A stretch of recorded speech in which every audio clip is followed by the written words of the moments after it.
தமிழக மக்களே வணக்கம். இன்றைய தின மொழியில் இன்றைய உள்ள அறிவுரை என்னவென்றால், வீண் பேச்சுகள் வேண்டாம். சகோதரர்களே, அதிகமாக பேசணும்னு அவசியம் இல்லை.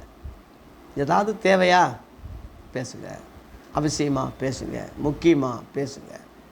பேசுறதுக்கு தான் வாய் இருக்குது. ஆனால் அவசியமில்லாத வார்த்தைகள், புறங்கூறுவது, பிறரை திட்டுவது, நேரத்தை வேஸ்ட் ஆக்குவது சோம்பேறித்தனத்தை உண்டாக்கும். உங்களை புத்திய மழுங்கலுக்க செய்யும். அதிக பேச்சினால அதில் குற்றங்கள் குறைகள் வராமல் இருக்காது.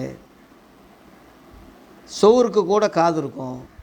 உங்கள் பேச்சு யாருக்கு தெரியாமல் தான் பேசுவீங்க, எல்லாருக்கும் தெரிஞ்சிடும். சோறுக்கு கூட காது இருக்கும். அதனால் பேச்சுகள் சுருக்கமாக இருக்கட்டும், அடக்கமாக இருக்கட்டும், பயனுள்ளதாக இருக்கட்டும்.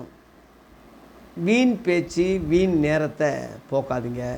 அது உங்கள் தொழிலுக்கும், உங்கள் நலனுக்கும், உங்கள் உயர்வுக்கும் நல்லதில்லை. ஒரு ஜென்டில்மேனுக்கு அழகு பேச்சை குறைங்க, சுருக்கமாக பேசுங்க. பெருக்கமான ஆசீர்வாதம் கிடைக்கும். உங்கள் வார்த்தைகளை சுருக்கி நல்லபடியாக வாழ முயற்சி பண்ணுங்கள். புராண கதைகள்,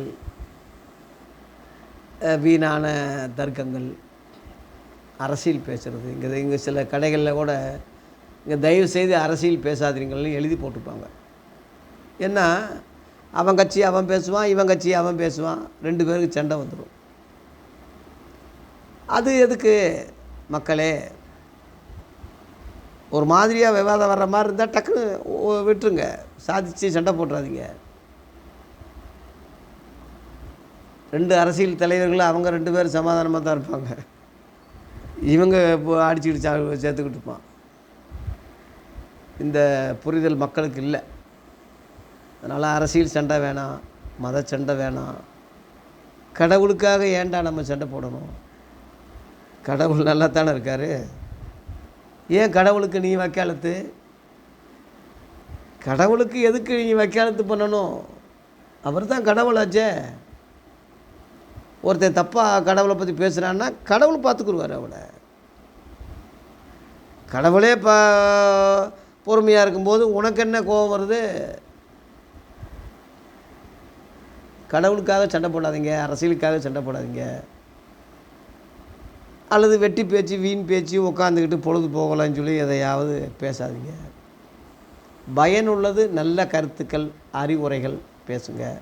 பொறாமை, புறங்கூறுவது, கோல் சொல்லுவது, வீண் பேச்சு, வெட்டி பேச்சு, தேவையில்லாத வார்த்தைகள் தவிர்த்துருங்க. அப்படி ஏதாவது ஒரு சொன்னால் இன்னொரு புத்தி சொல்லுங்கள். வேணாம் ஐயா விட்டுருங்க இதோட அப்படின்னு.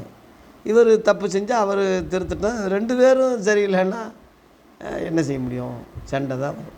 அதனால் வீண் வதந்தி, வீண் பேச்சுகளை தவிர்த்து நாட்கள், காலங்கள் மிக முக்கியம். அது நல்ல முறையில் பயன்படுத்துங்க. நல்லா இருங்க தமிழர்களே. வணக்கம், நன்றி.